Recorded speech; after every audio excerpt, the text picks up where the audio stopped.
नमस्कार दोस्तों। नेस यानी नेशनल अचीवमेंट सर्वे, जिसे हिंदी में राष्ट्रीय उपलब्धि सर्वे कहा जाता है। इस सर्वे की तैयारी के 9वें सप्ताह के इस वीडियो में आपका स्वागत है। आज के इस वीडियो में हम कक्षा 6 विषय गणित के उन प्रश्नों के बारे में चर्चा करेंगे जिनकी तैयारी हमें इस सप्ताह में करवानी है।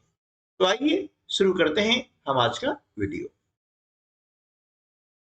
पहला प्रश्न है, किस आकृति में सबसे अधिक वर्ग हैं? आप देख रहे हैं कि यहां पर 3 आकृतियां दी गई हैं, अ, ब और स। अब इन वर्गों को हम गिनेंगे। ठीक है, तो देखिए यहां पर हम देख रहे हैं कि आकृति जो अ है, इसके अंतर्गत 1, 2, 3, 4, 5 और 6 वर्ग हैं। ठीक है, कितने वर्ग इसमें? 6 वर्ग हैं। आकृति ब में देखते हैं, तो देखिए यहां पर जो वर्ग आधे से ज्यादा में घिरा हुआ है उसे हम पूर्ण वर्ग मान लेंगे, और आधे से कम है उसे हम छोड़ देंगे। तो देखिए यहां पर आधे से कम है, इसको मैंने छोड़ दिया, इसको मैंने 1 मान लिया, 1। अब आधे से ज्यादा है 2, 3 और ये 4 है ना। तो ब जो आकृति है इसमें 4 वर्ग हैं। कितने वर्ग हैं इसमें? 4 वर्ग हैं। आधे से अधिक है उसे हम पूर्ण वर्ग मान लेते हैं, और आधे से कम वाले को छोड़ देते हैं। ये ध्यान रखना है। अब देखिए स आकृति जो है, इसके अंदर हम देखते हैं कि पूर्ण वर्ग कितने हैं? 1, 2, 3, 4, 5 और ये 6 तो पूर्ण हो गए। अब देखिए यहां पर आधा ये है, आधा ये है, तो दोनों मिला के होता है 1, 6 और 1 7। आधा ये और आधा ये दोनों मिला हो गया 1, तो 7 और 1 8, और आधा ये और आधा ये मिलके हो गया 1, तो 8 और 1 9 वर्ग है ना। तो हम देख रहे हैं कि आकृति स में सबसे अधिक वर्ग है, तो विकल्प सी इस प्रश्न का सही उत्तर होगा। प्रश्न क्रमांक 2, इस चार्ट को देखिए। देखिए यहां पर एक वृत्त बना हुआ है, इसे हम पाई चार्ट कहते हैं, और इसमें देख रहे हैं कि एक हिस्से में बारिश में भीगना पसंद नहीं है, और बाकी हिस्से में कहा गया है बारिश में भीगना पसंद है। ठीक है, अब देखिए इस वृत्त के हम 4 भाग यदि करते हैं, है ना, इस प्रकार से, तो देख रहे हैं कि ये वाला भाग कितना हो रहा है? 1/4। ठीक है, और शेष जो हिस्सा है ये हो जाएगा 3/4, क्योंकि इस वृत्त के हमने कुल 4 भाग किए हैं। 4 में से एक भाग यहां पर हमने विचार में लिया है, तो 1/4 हो जाएगा। बचे शेष कितने? 3/4 हो गया। प्रश्न ये है, कितने बच्चे बारिश में भीगना पसंद करते हैं? तो देखिए बारिश में भीगना पसंद करते हैं कितने बच्चे? 3/4 यानी 3/4। इसे शब्दों में क्या लिखते हैं हम? 3/4 है ना, 3/4। ठीक है, तो विकल्प सी इस प्रश्न का सही उत्तर होगा। प्रश्न क्रमांक 3, 2/5 किलोमीटर की दूरी कौन सी है? ए 0.02 किलोमीटर, बी 10.0 किलोमीटर, सी 0.4 किलोमीटर, डी 0.04 किलोमीटर। अब देखिए यहां पर 2/5 दिया हुआ है, ये क्या है? साधारण भिन्न है। ठीक है ना। अब इसे हमें बदलना है दशमलव में। देखिए जब भी किसी साधारण भिन्न को हम दशमलव बदलते हैं, तो क्या करेंगे? अंश में जो भी संख्या है उसमें हर की संख्या का भाग लगा देंगे, यानी हर में जो संख्या है उसका हम क्या करेंगे? भाग लगाएंगे। ऊपर 2 है तो 2 में हमने क्या किया? 5 का भाग लगाया, है ना। जिसका भाग लगाते हैं उसे हम भाजक कहते हैं, और जिस संख्या में भाग लगाया जा रहा है उसे हम कहते हैं भाज्य। हम देख रहे हैं कि 5 का पहाड़ा बोलते हैं तो उसमें 2 नहीं आता है क्योंकि 2 छोटा है ना। 5 का पहाड़ा बोलेंगे 5 एकम 5, एक बार बोलते हैं तो 5 आता है। अब क्योंकि छोटा है तो 1 से छोटा क्या होता है? 0, यानी 5 का पहाड़ा हम बोलेंगे 0 बार, तो 5 शून्यम 0। ठीक है, अब 2 में से 0 घटाते हैं तो 2 बचता है। ठीक है, अब आगे कोई संख्या है नहीं जिसे हम उतारें।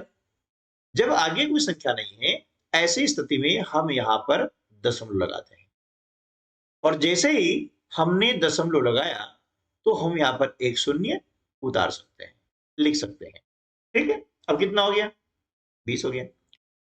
5 का पहाड़ा ऐसा बोलेंगे 20 से ज्यादा नहीं होना चाहिए, इसके बराबर चलेगा। 5 एकम 5, 5 दूनी 10, 5 तिया 15 और 5 चौके 20, यानी 5 का पहाड़ा हमने 4 बार बोला तो 4 लिख दी। यहाँ पर कितना आया? 20 आया, ये लिखा हमने 20, और 20 में से 20 को घटाते हैं तो शेष पर कितना आ जाएगा? 0 आ जाएगा। देखिए भाग लगाने पर यहां पर भागफल कितना है? 0.4 है ना। तो हम देख रहे हैं कि विकल्प सी हमारे इस प्रश्न का सही उत्तर होगा। यह लिखा हुआ है 0.4 किलोमीटर। विकल्प सी इस प्रश्न का सही उत्तर होगा। प्रश्न क्रमांक 4, रोहित की ऊंचाई 1 मीटर 40 सेंटीमीटर है। इसको इस तरह भी लिखा जा सकता है। इस तरह आपको 4 विकल्प दिए गए हैं। ए 0.14 मीटर, बी 1.04 मीटर, सी 1.40 मीटर, डी 14.10 मीटर। अब देखिए 1 मीटर और 40 सेंटीमीटर है ना। हम जानते हैं कि मीटर बड़ा होता है, सेंटीमीटर छोटा होता है ना। और 1 मीटर में कितने होते हैं? 100 सेंटीमीटर। ठीक है, कितने होते हैं? 100 सेंटीमीटर। ठीक है ना। इसे हम 2 प्रकार से कर सकते हैं, या तो मीटर को बदल लें हम पहले सेंटीमीटर में और फिर बदलेंगे हम दशमलव में। ठीक है ना। तो देखिए यहां पर ध्यान रखना है हमें कि 1 मीटर में 100 सेंटीमीटर होते हैं। कितने होते हैं? 100 सेंटीमीटर। ठीक है, अब पहला तरीका क्या है कि 1 मीटर में हो गए 100, साथ में लिखा हुआ है कितना? 40 सेंटीमीटर। तो 100 में 40 को जोड़ देंगे, ये हो जाएगा 140 सेंटीमीटर। ठीक है ना। हमें इसे दशमलव में लिखना है, तो इसमें क्या करें? हम 100 का भाग लगाते हैं। 140 में हम 100 का भाग लगा देंगे, कितना आ जाएगा? 1.40, और ये हो गया मीटर, है ना। जब भी सेंटीमीटर में हम 100 का भाग लगाते हैं तो मीटर में बदल जाता है। ठीक है ना। तो 1.4 सेंटीमीटर आ गया, यानी विकल्प सी जो है इस प्रश्न का सही उत्तर होगा। दूसरा तरीका क्या है? देखिए दूसरा तरीका यह है कि जब भी मीटर और सेंटीमीटर को मीटर में लिखा जाता है तो जितने मीटर है वो लिख देंगे, दशमलव लगा देंगे, और इसके बाद में सेंटीमीटर, यानी यदि 1 से 9 तक लिखना है तो 01, 02 से लगा करके 09 लिखेंगे, और 10 से 99 तक यदि होता है तो ऐसे ऐसे यहाँ पर लिख देंगे। तो यहाँ 40 है, ये 40 लिख दिया, और ये हो गया मीटर। ठीक है ना। दशमलव के बाईं ओर मीटर और दशमलव के दाईं ओर सेंटीमीटर। ठीक है ना। इस प्रकार से हम डायरेक्ट भी लिख सकते हैं। प्रश्न क्रमांक 5, खाली बॉक्स में कौन सी त्रिकोणीय संख्या है ना। खाली बॉक्स में कौन सी त्रिकोणीय संख्या है? तो इसके लिए हमें क्या करना होगा कि यहां पर जो पैटर्न दिया हुआ है उस पैटर्न को हमें समझना होगा। देखिए यहाँ 1 है, उसके बाद 3 है, यहां भी त्रिकोण बन रहा है। फिर यहां पर 6 है, ये भी त्रिकोण बन रहा है। यहां पर कितनी है? 9 और 1 10, ये भी त्रिकोण बन रहा है। तो इसी प्रकार से अब आगे हम यहां पर चलते हैं। तो इनमें से कौन सी त्रिकोणीय संख्या होगी? तो देखिए 1 2 3 और 4, तो यह कितना आ जाएगा? 5। 1 2 3 4 और ये 5 आ गया, ठीक है ना। अब हमने देखा था क्या 1 2 और ये 3 है, यह 4 है, यह कितना आ जाएगा? 5 आ जाएगा। 1 2 3 4 और ये हो गया 5, ठीक है। अब जैसे भी 1 2 3 4 और ये हो गया 5, ठीक है। अब इसके बीच में अब देखा कि यहाँ 1 2 3 और 3 नीचे था, ठीक है। फिर 4 आ गया, फिर 3, फिर 2, फिर 1, तो यहाँ पर कितना आ जाएगा? देखिए यहाँ 4, फिर 3 2 और 1, इसी प्रकार से यहाँ 1 2 3 4 5, ये कितना आ जाएगा? 4, ये 4 आ गया। फिर ये 4 के बाद में 3, ये 3 और ये 2 और 1, अब गिन लेंगे 1 2 3 4 5 6 7 8 9 10 11 12 13 14 और 1 15, तो यहां पर 15 आ जाएगा। ये त्रिकोणीय संख्या है, तो विकल्प डी जो है इस प्रश्न का सही उत्तर होगा, है ना। तो इसको हम पैटर्न देखना है कि 2 के बाद 1 है, फिर 3 2 1, फिर 4 3 2 1, फिर क्या जाएगा? 5 4 3 2 1, है ना। इस प्रकार से हमें त्रिकोणीय संख्या प्राप्त हो जाएगी। प्रश्न क्रमांक 6, नीचे दिया गया दंड आलेख किसी कक्षा के विद्यार्थियों द्वारा प्रतिदिन टीवी देखने के समय को प्रदर्शित करता है। 3 घंटे से कम समय तक कितने विद्यार्थी टीवी देखते हैं? देखिए यहां पर हम देख रहे हैं कि ये कहलाता है एक्स अक्ष, है ना। क्या कहलाएगा?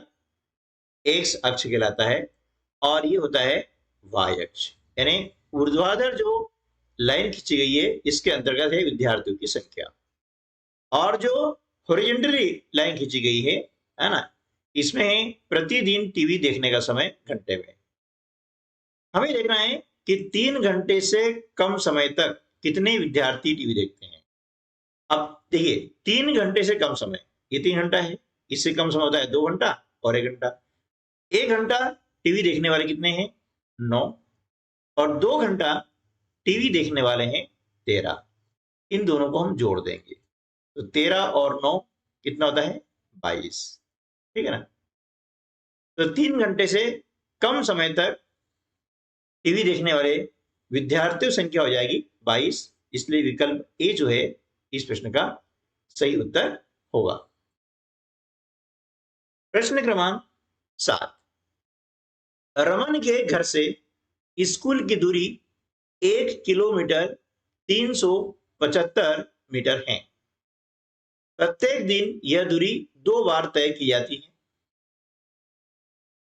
8 दिन में उसके द्वारा तय की गई दूरी कितनी होगी? अब देखिए प्रत्येक दिन ये दूरी 2 बार तय की जाती है, यानी 1 किलोमीटर और 375 मीटर, है ना। इसको लिख लेते हैं इस प्रकार से, 1 किलोमीटर और 375 मीटर, ठीक है ना। अब इसे हम लिखेंगे दशमलव रूप में। हम जानते हैं कि 1 किलोमीटर में 1000 मीटर होते हैं, तो जब भी मीटर दिए जाए और हमें किलोमीटर बदलना हो तो 1000 का भाग लगाते हैं। 1000 में 3 शून्य होती है, यहां से 3 अंक छोड़ के हम लगाते दशमलव, यानी इसको हम ऐसा ले सकते हैं 1.375 किलोमीटर, है ना। ठीक है, दशमलव के बाईं ओर किलोमीटर है और दशमलव के दाहिनी ओर मीटर है ना। ठीक है, हम जानते हैं ये 10वां हिस्सा कहलाता है, ये 100वां और ये 1000वां। ये हो गया दशमलव है। अब यह दूरी दिन में 2 बार तय की जाती है, इसमें हम 2 गुणा करते हैं, है ना, तब जाके हमें पता लगेगा कि प्रत्येक दिन कितनी दूरी तय की जाती है। अब 2 का भाड़ा बोलते हैं 5 बार, 10 आता है, 10 के शून्य हासिल का 1, 2 सती 14, और 1 15 के 5, हासिल का 1, 6 और 1 7, 2 एकम 2। अब यहाँ पर दशमलव के दाहिनी ओर 1, 2 और 3 अंक हैं। तो दाहिनी ओर से 3 अंक छोड़ के हम लगा देंगे दशमलव, 1, 2 और 3। तो हमने 2 और 7 के बीच में लगा दिया दशमलव, ठीक है ना। ये हो गया 2.750 किलोमीटर, यानी 2 किलोमीटर और 750 मीटर। दशमलव के जो बाईं ओर है वहां पर क्या पढ़ना है, किलोमीटर, और दशमलव के दाईं ओर है ये क्या कहलाएंगे, मीटर। अब एक दिन में तय दूरी हमें पूछा गया है कि 8 दिन में उसके द्वारा तय की गई दूरी कितनी होगी। तो 1 से अनेक में हम गुणा करते हैं, इसमें 8 को गुणा कर देंगे, ठीक है ना। 8 शून्य शून्य, 8 पंजे 40 के शून्य, हासिल के 4, 8 सते 56 और 4 66 के शून्य, हासिल का 6, ठीक है ना। 8 दूनी 16 और 6 22।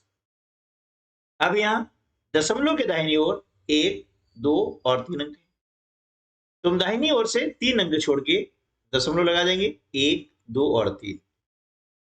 अब देखिए यहां पर ये हो गया किलोमीटर, यानी 22.000 किलोमीटर।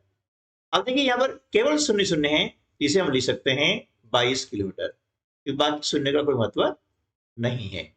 तो हमारा उत्तर कितना आ गया, 22 किलोमीटर, यानी विकल्प सी जो है इस प्रश्न का सही उत्तर होगा। प्रश्न क्रमांक 8, आप एक घूर्णन का कितना भाग घूम जाएंगे यदि आप पूर्व की ओर मुख किए खड़े हों और घड़ी की दिशा में घूमकर उत्तर की ओर मुख कर लें, ठीक है। देखिए इसके लिए हम क्या करते हैं, एक घड़ी बनाते हैं, है ना, ताकि आपको अच्छे से में आ जाए। इस प्रकार से घड़ी बनाई जाती है ना। अब आपका मुंह कहां पर है, पूर्व की ओर है ना। ये इधर होती है पूर्व दिशा, ठीक है ना। ये यहाँ पर आपका इधर मुंह इस प्रकार से है, यहाँ पर खड़े आप, ठीक है, पूर्व की ओर। अब घड़ी दिशा ने ये यहाँ 12 रहता है, देखा घड़ी काटा इस प्रकार से चलता है, ये कहलाएगी घड़ी की दिशा, ठीक है।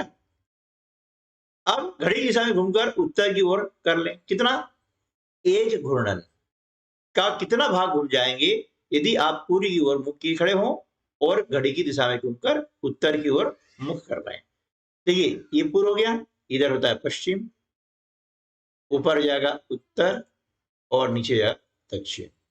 आपको यहां से इस प्रकार से घूम करके आपका मुंह किधर करना है, उत्तर की ओर करना है, यानी ये आ गया, यह मुंह आ गया ना, इस प्रकार से घूम के आप यहां आ गए, ठीक है ना। अब यहां पर आ गए हैं तो क्या बताना है कि घूर्णन का कितना भाग आप घूम जाएंगे। आप देखिए यहां पर 4 भाग होते हैं, 1, 2, 3 और 4, है ना। इसको यदि बराबर 4 भागों में बांटे, ऐसे ही 4 भाग हो जाते हैं, और देख रहे हैं 4 भागों में से यहाँ पर 3 भाग घुमा, है ना, यानी 3/4, है ना। यहां से इस प्रकार से घूमे, इसके बराबर हम 4 भाग करते हैं, ठीक है। तो यहां से 1 भाग, 2 भाग और 3 भाग, कुल भाग कितने हैं, 4। तो हम क्या लिखेंगे, 3/4। तो विकल्प सी जो है इस प्रश्न का सही उत्तर होगा, ठीक है ना। ऋण 3 और ऋण 9 में कौन सी संख्या संख्या रेखा पर दूसरी संख्या के दाईं ओर स्थित है। अब देखिए इसे समझने के लिए हम क्या करते हैं, एक संख्या रेखा खींचते हैं, ठीक है ना, इस प्रकार से। अब इस संख्या रेखा पर 0 आता है, 0 के दाईं ओर जब जाते हैं, है ना, ये आपका दाईं ओर हो गया, इस प्रकार से दाईं ओर जाते हैं तो संख्या होती है धनात्मक, जैसे 1, 2, 3, 4, 5, 6 इस प्रकार से, ठीक है। अब 0 के हम जाते हैं बाईं ओर, कहां जाएंगे, बाईं ओर जाते हैं, यानी इधर, ठीक है। क्या क्या कितना आ जाएगा, ऋण 1, ऋण 2, ऋण 3, ऋण 4, ऋण 5, इसको और हम बढ़ाते आगे, है ना। तो ऋण 6, ऋण 7, ऋण 8, और ऋण 9। ठीक है, अब पूछा गया है, क्या पूछा गया है कि ऋण 3, ये ऋण 3 आपकी है, देख रहे हैं आप, है ना, ये ऋण 3 और ऋण 9, ये आपका है ऋण 9। ठीक है ना, में कौन सी संख्या संख्या रेखा पर दूसरी संख्या के दाएं ओर स्थित है? अब देखिए ये दाएं ओर है, दाएं ओर क्या है, ऋण 3, बाएं ओर ऋण 9 है ना, ना कि ऋण 9 के दाएं ओर क्या है, ऋण 3 है। ठीक है ना, ऋण 9 बाईं ओर है। यदि ये पूछा जाता कि बाएं ओर संख्या कौन सी है तो ऋण 9 आती, और दाईं ओर कौन सी संख्या है तो आ जाएगी ऋण 3। ठीक है, तो विकल्प बी जो है इस प्रश्न का सही उत्तर होगा। और ध्यान रखिएगा हमेशा कि दाईं ओर जो संख्या होती है वो हमेशा बड़ी होती है, और बाईं ओर जो संख्या होती है वो हमेशा छोटी होती है ना। तो संख्या रेखा पर ये ध्यान देना है कि दाईं ओर जाते हैं तो संख्या होती है धनात्मक, और बाईं ओर जाते हैं तो संख्या होती है ऋणात्मक। क्लियर। प्रश्न क्रमांक 10, 6 घंटे एक दिन की कौन सी भिन्न है? अब देखिए 6 घंटे आपको दिया है और एक दिन दिया है।